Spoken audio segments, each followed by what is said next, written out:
Imagine कीजिए एक जगह जहां उम्मीद एक दूर की याद है और सिर्फ सर्वाइवल ही एक मकसद है। एक जगह जहां रियलिटी और नाइटमेयर के बीच की लाइन ब्लर हो जाती है। Welcome to the world of Squid Game, एक मिस्टीरियस और थ्रिलर सीरीज जो कि मिलियंस ऑफ वॉचर्स को हॉन्ट कर चुकी है। लेकिन अगर हम आपको बताएं कि शो में दिखाई गई जितनी भी चीजें हैं ये पूरी तरह से फिक्शनल नहीं है, बल्कि साउथ कोरिया के इतिहास में छुपी हुई एक दर्दनाक सच्चाई का रेफरेंस है, जिसे कि ब्रदर्स होम के नाम से भी जाना जाता है, जिसकी रियलिटी फिक्शन से भी ज्यादा हॉरिफाइंग है।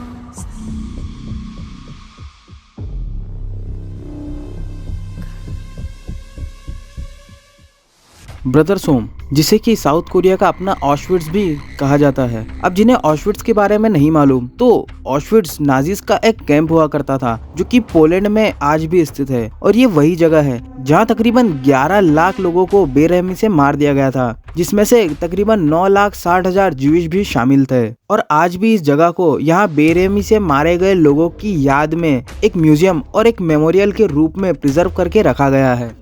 तो अब बात कर लेते हैं ब्रदर्स होम के बारे में। तो ब्रदर्स होम एक ऐसे इंटर्नमेंट कैंप है जो कि 1976 से 1987 तक बुसान, साउथ कोरिया में चलाया गया था। इंटर्नमेंट कैंप वो जगह होती है जहां लोगों को फोर्सबली डिटेन करके रखा जाता था। इसका इस्तेमाल ज्यादातर वॉर के दौरान किया जाता था। मीडिया और कई लोगों ने इसे कोरियाज ऑशविट्स का नाम दिया। ये फैसिलिटी उस वक्त के रिप्रेजेंटेटिव रिजीम और ऑर्डिनेंस नंबर 410 का नतीजा थी। एक पॉलिसी जो कि 1988 ओलंपिक्स की तैयारी के लिए साउथ कोरिया की स्ट्रीट्स को प्योरीफाई करने के लिए बनाई गई थी। गवर्नमेंट ने देश को दुनिया के सामने दिखाने के लिए बेघर लोगों को स्ट्रीट से हटा दिया और उन्हें ब्रदर्स होम नाम की जगह भेज दिया गया। ब्रदर्स होम एक सो कॉल्ड वेलफेयर फैसिलिटी थी जिसे बेघर और गरीब लोगों की मदद के नाम पर खोला गया था। ये जगह अनइमेजिनेबल सफरिंग का घर बन गई। ब्रदर्स होम में प्रिजनर्स को जबरदस्ती मजदूरी करने पर मजबूर किया गया, उन्हें टॉर्चर किया गया, जिससे कि कई लोगों की जान भी चली गई।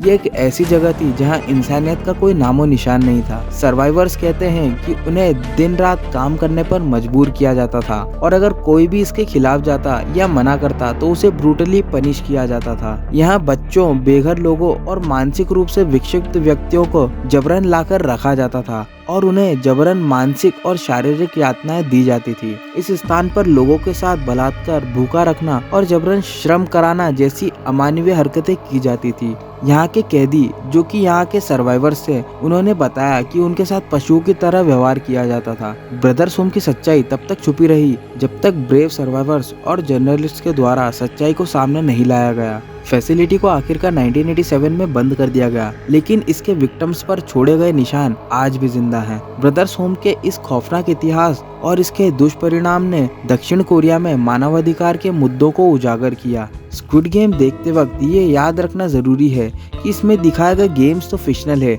लेकिन जो सफरिंग दिखाई गई है वो कई लोगों के लिए तो रियल है। पास्ट के बारे में सीखकर हम विक्टिम्स को ऑनर कर सकते हैं और ऐसा इंश्योर कर सकते हैं कि ऐसी एट्रोसिटीज कभी रिपीट ना हो।